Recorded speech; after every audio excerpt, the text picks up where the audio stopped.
Jake Mercer had lived alone on his mountain ranch for 12 years, no hired hands, no neighbor within 5 miles. And on the 14th of October, he rode home after dark to find his hay barn glowing. A steady lantern light pressing through the old siding, in a barn that had held nothing but dust since his father died. He opened the door slow. The lantern sat on the top rail of the hay rack. Beside it stood a woman, broad through the shoulders, a canvas coat mended at both elbows, boots caked with dried creek mud. She looked at him once, directly, the way a person looks at something they've already decided not to be rushed about. Then she blew out the lantern. Darkness. No door opened. No window. No footsteps. Only the smell of lamp oil hanging in the cold. If you have ever been the most capable person in a room that decided not to look at you twice, this story is yours. Subscribe and follow so you never miss what this channel brings you next. Drop your city in the comments. I want to see how far this light travels. She came back the second night. Jake stood in the yard and waited until the light went out on its own, then walked in after and found the lantern still warm and a single boot print pressed in the dirt floor, leading nowhere.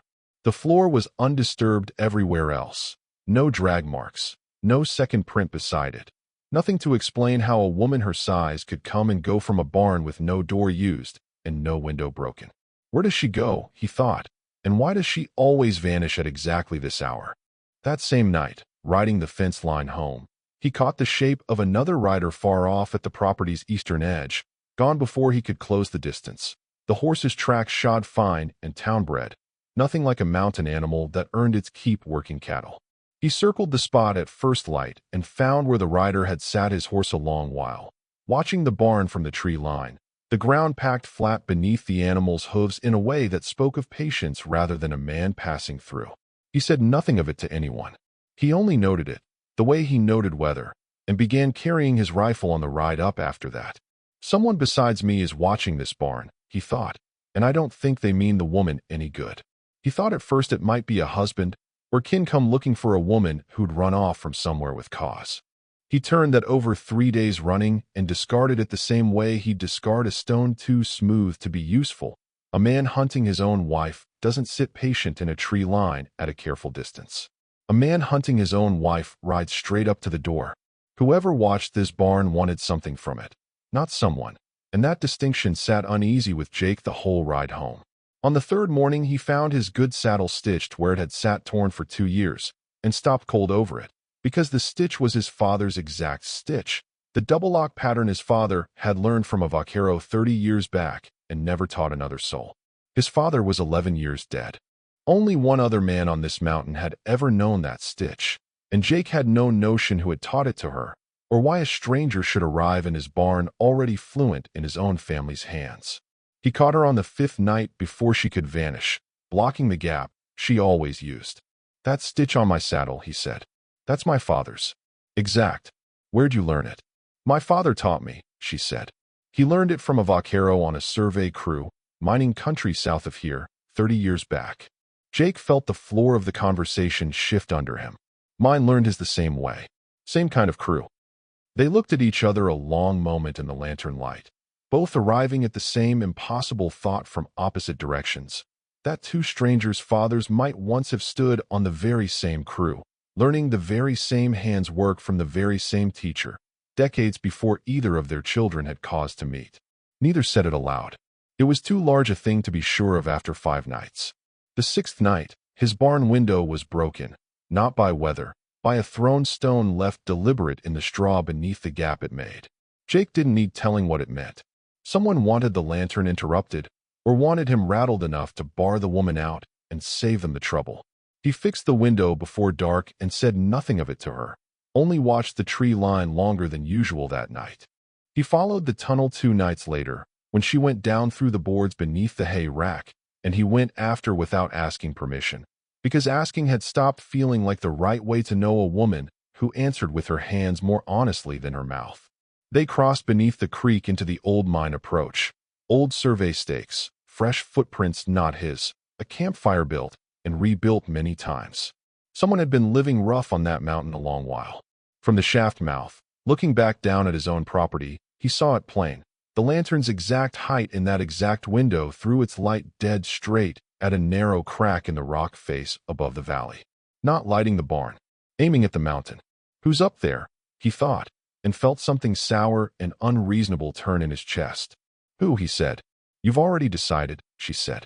A man. Someone shameful, since I'm the one keeping the secret. She turned back down the tunnel without waiting for him to deny it. And Jake stood there in the old shaft mouth, ashamed of himself in a way he hadn't been in years. He didn't go after her with words. The next afternoon, he found her at the creek's edge trying to split kindling with a camp axe gone dull from weeks of frozen rounds, her hands raw and reddened from the wasted swings, a thin line of blood welling along one knuckle where the axe had skipped. She didn't ask for help, and he didn't offer it out loud. He only took the axe from where she'd set it down to rest her hands, and carried it home without a word. She found it back at her camp 2 evenings later, leaning against the lean-to, the edge honed bright enough to shave with.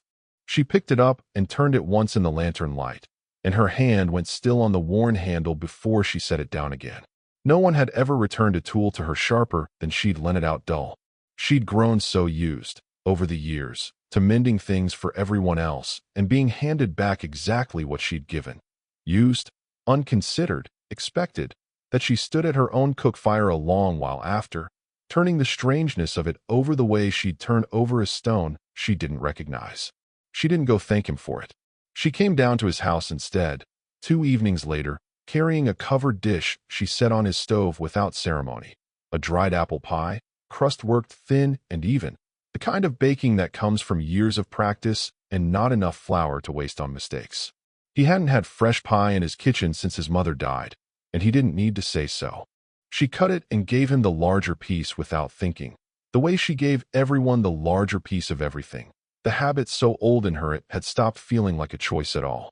The next time she came, he'd already cut the pie himself before she could reach for the knife, and split both pieces exactly even, setting hers down first without a word about it. She looked at the 2 equal slices and didn't comment on it, and didn't need to. Something in her face had gone soft in a way it hadn't before. The softness of a person encountering, for the first time and longer than she cared to count, a fairness she hadn't had to ask for. In the weeks that followed, the small fairness kept showing up in places she never asked it to. A chair he'd quietly swapped for one that wouldn't creak under her. A second cup of coffee left warming on the stove some mornings before he rode out, never once mentioned by either of them. She noticed every time. She never said so. Word travels in mountain towns the way water moves under ice. By Thursday, Hearn Cassidy was laughing loud enough on the feed store step for the women coming out of the dry goods to hear it. No woman that size disappears unless she's got help she shouldn't have. Jake didn't argue it. Funny how she's fixed more around this valley than you have, he said, and bought his oats. He carried the broken window and the watching rider and the stitch home with him and turned them over together. And the plainest answer that settled on him first was the ugliest one. A man. Some fellow she met in secret, hiding from her own past. The kind of arrangement that explained the lies without explaining the rest. He carried that answer 3 full days before it failed him. The boot print that never crossed a second set. The satchel of bread and dried meat she carried up the mountain with nothing in it a lover would want. No message ever passed. No glance over her shoulder the way a person carries guilt rather than duty. The next answer was her father, somehow alive after 42 years, and that one held longer, because he watched her face the night the ridge finally answered and saw exactly what she was hoping for. It was the week after the broken window that the tunnel nearly cost her. She went down through the boards as always, the lantern light steady behind her, and didn't come back up at her usual hour. Jake waited at the gap the way he always did, half listening for her step on the ladder rungs below, and let the first quarter-hour pass without much thought.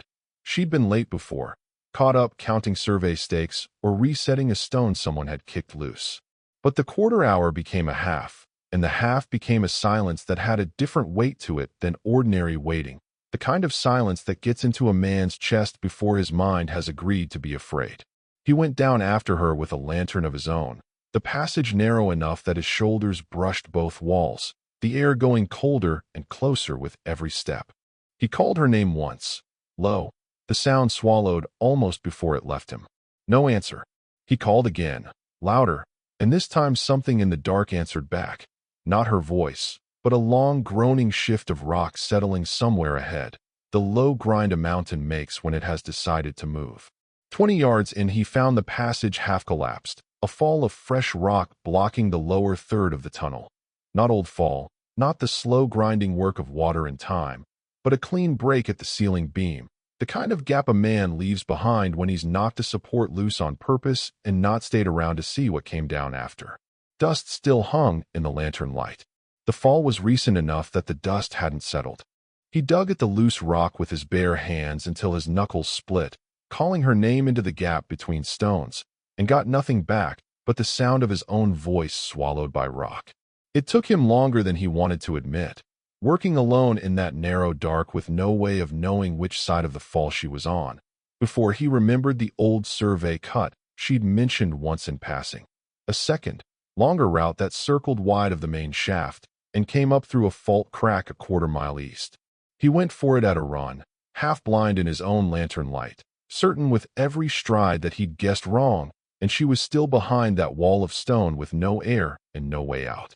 He found her climbing free of the second entrance just as the gray of false dawn was starting to show over the ridge, her hands scraped raw from feeling her way along rock in the dark with no light of her own, her breath coming in short, controlled pulls that hadn't fully settled even as she saw him. She didn't run to him, and he didn't run to her. They only stood a moment in the cold air outside the fault crack, neither one quite trusting their own legs, before he crossed the last of the distance and held on to her longer than either of them had words for. "Somebody wanted that tunnel closed," she said, when she could finally speak. "Tonight. Not last month. Tonight." Neither of them said Alderton's name aloud, but neither of them needed to. Jake stood there a long moment with his lantern throwing both their shadows long across the rock, and understood that whoever was watching the signal had stopped being content to watch it. The storm came on the night of the 23rd, and with it, 3 flashes from the ridge, long, deliberate, spaced, too slow for lightning. Nora's hand found Jake's arm without either of them deciding it should, and neither moved to correct it, standing together in the wet dark watching for a 4th flash that never came. "Someone's answering," she said. A man calling himself Sutter came up the mountain road 2 days later in a trap too fine for the season, going straight to Nora rather than Jake, which told them both how he'd been taught to read a room. He looked her over the way men of his sort looked over livestock at auction before he set his hat against his knee and got to business. There was money, he said, considerable money, more than a woman in her circumstances was likely to see in a working lifetime, for letting old grievances rest where they'd rested peaceably 42 years. He used the word peaceably twice. "And if I decline, then I expect the past stops resting peaceably," Sutter said, still pleasant.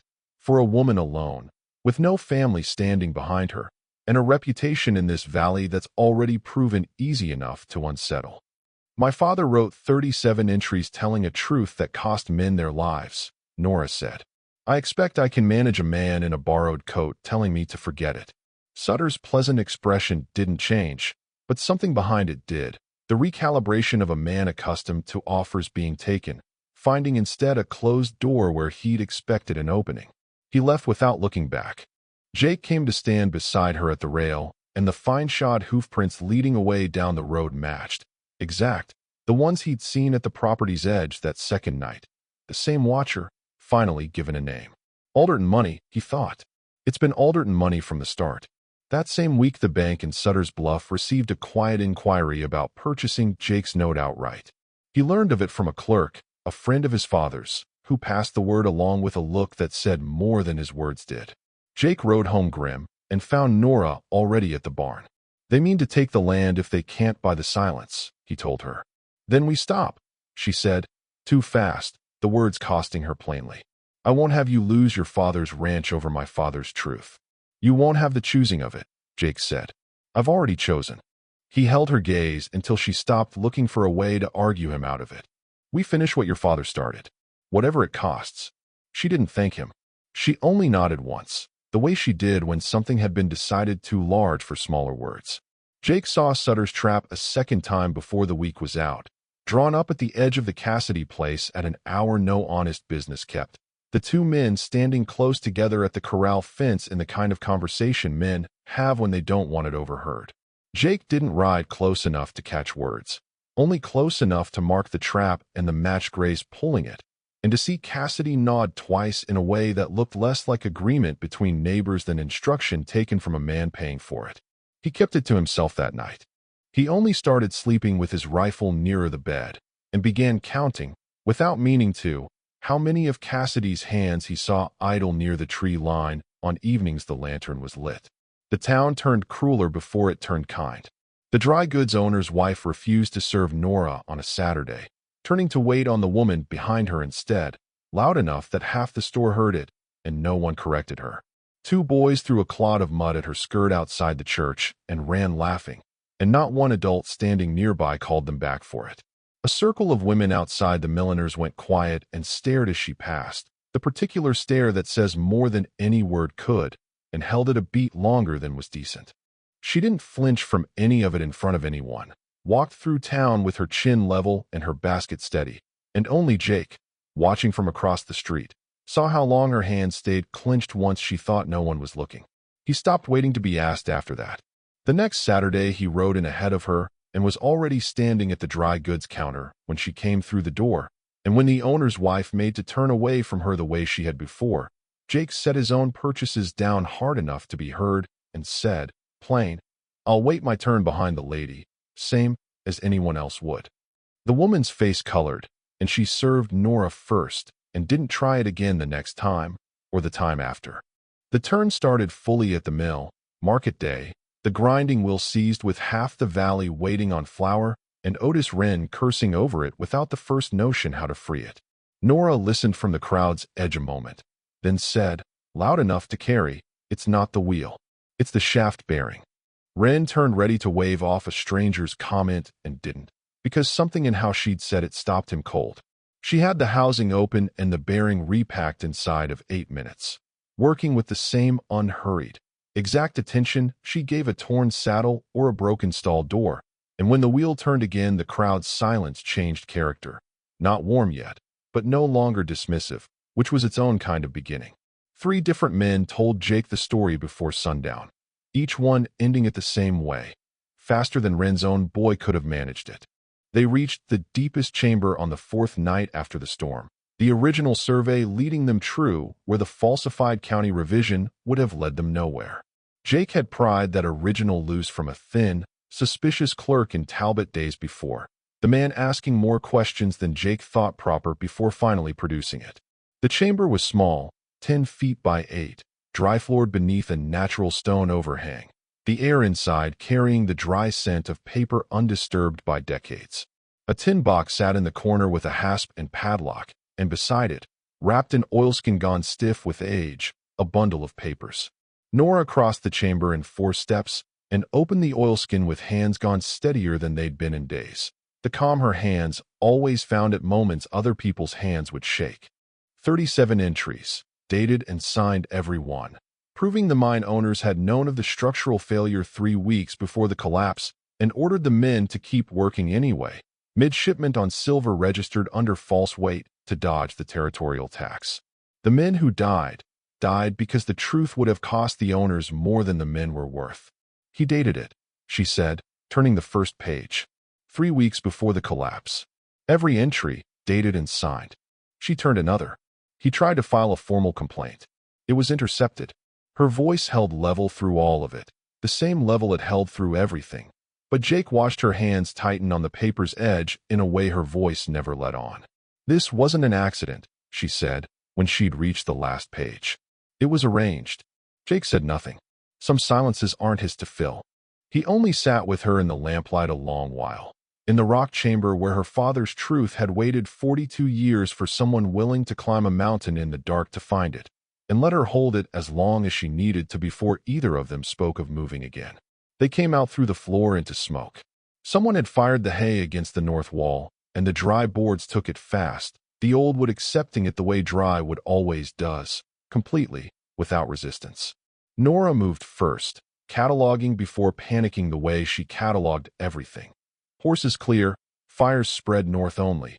The journals already safe inside her coat, because she'd thought to secure them before either of them had finished climbing free of the tunnel. Jake went for the horses anyway, half blind in the smoke. And when he came back for the second one, the heat had already found the hay rack. The same rail where the lantern had first sat the night he found her there, glowing through the old siding like nothing he'd ever expected to see again. He stood a moment too long looking at it, long enough that Nora had to pull him back by the sleeve before the roof timber over that section let go. The lantern, still in its place, still burning, vanished into the larger blaze. And then the larger blaze swallowed it whole when the wall came down in a long groan of old timber, giving way at once. The same wall his father had raised, the same boards Jake had patched and repatched for 12 years without ever once thinking of them as anything but boards. He understood, watching them go, that they had stopped being just boards somewhere in the last 6 months, the way a thing earns a name once enough has happened inside it. For the first time in 6 months, the signal didn't burn. They stood together at a safe distance and watched the rest of it go, the heat pushing back against the cold night air, sparks lifting and dying against a sky gone orange at the edges. Nora didn't cry, but her hand found his sleeve again and stayed there, and Jake didn't move to free himself from it. Watching 12 years of his life and his father's life both go up together in under an hour. Jake stood in the cold and watched his father's barn fall, and understood, watching Nora's face in the gray light, that she believed, for one terrible stretch of minutes, that whoever waited on that mountain would read the darkness as surrender, after everything she'd carried to keep that light steady. By the time the walls had collapsed fully into themselves, there was nothing left standing taller than a man's waist, and the smell of scorched hay and lamp oil hung over the whole yard in a way that would still be there, faint, weeks later, whenever the wind came down off the ridge the wrong way. The fire brought the town the way fires always did, and among the 7 men standing in the yard by full light were 2 of Cassidy's circle, their faces carrying not grief but a careful blankness. Men checking a result, not witnessing an accident. Jake filed that away beside the watching rider and the broken window and Cassidy's trap drawn up at the corral fence, and told them plainly he'd be riding to Talbot come morning, business with the county and the territorial attorney both. Dawn came up gray and slow, and as the light broke over the ridge, another lantern answered, not from the barn this time, but moving, carried down the old trail on foot by a man Jake had never seen and Nora had never expected to. He was old, thin, weathered the way of men who've lived alone in high country long enough that the solitude becomes part of their bones. A cloth-wrapped ledger sat tucked under one arm. "You've your mother's stubbornness," he said. "She always said it'd be the death of one of us. I told her it'd more likely save us both. You knew my mother." Nora's voice didn't hold steady. "Who are you?" "Your father's brother," he said. "Clem Voss, though I haven't used the name in 42 years. I wasn't trapped in that collapse, girl. I crawled out through a fault crack that's long since closed, and I stayed hidden every year since. Not from the mountain. From the men who arranged it, who made plain what happened to anyone who lived to tell the truth of it." His voice caught. "Your father sent those journals into that rock meaning for someone to find them when it was safe. I didn't trust that day had come till I watched a light burn steady in that window. Same place, same hour, for half a year. Proof whoever carried his truth wasn't going to be frightened off it. The lantern didn't keep me alive down there. It gave me the courage to come home." He set the ledger in her hands. Every name of every man who'd worked the shaft that final season, and a record of every payment Alderton's office had made to keep the survivors silent in the years since. The last piece neither journals nor survey alone could have proven. The Talbot hearing filled the town hall on a Thursday, word having traveled the way it does in territorial country, through its own particular underground. Ranch owners, merchants, a territorial judge ridden 2 days on Pell's request, 3 Alderton attorneys in town suits that didn't belong on a mountain road, and a crowd of ordinary people who understood, without being told, that something significant was about to be settled. The Alderton attorney rose first, called the document's provenance into question, the chain of custody irregular, the testimony of a woman who'd been trespassing on private land naturally suspect. Furthermore, he said, the physical characteristics of the witness. "Don't," Jake said, quiet, from the front row. The room went still. He said nothing more than that. He didn't need to. The attorney regrouped and tried a sharper angle. "These journals," he said, holding one up for the room, "were found by Miss Voss alone, in a chamber she alone had access to, after 6 months of unsupervised nights spent on Alderton land. I put it to the court that there is no way to confirm these pages weren't written last month rather than 42 years ago, that this entire account may be a forgery, constructed by a woman with every motive to invent a fortune in damages where none is owed her. A murmur went through the hall. Nora let it pass before she answered. The ink in those journals is gall iron, the kind no mill in this territory has sold in 30 years, she said. The paper carries a watermark this attorney's own firm could verify in an afternoon, from a mill that closed in the year my father died. The handwriting matches 3 letters my mother kept her whole life, which the court is welcome to compare side by side. And if I'd wanted Alderton's money, sir, I'd have taken Mr. Sutter's offer on my own porch 2 months back, in private, with no journals and no hearing and no town watching. I came here instead. That's not the arithmetic of a forger. The attorney had no answer ready for that, and the silence where one should have been said more than any objection could have.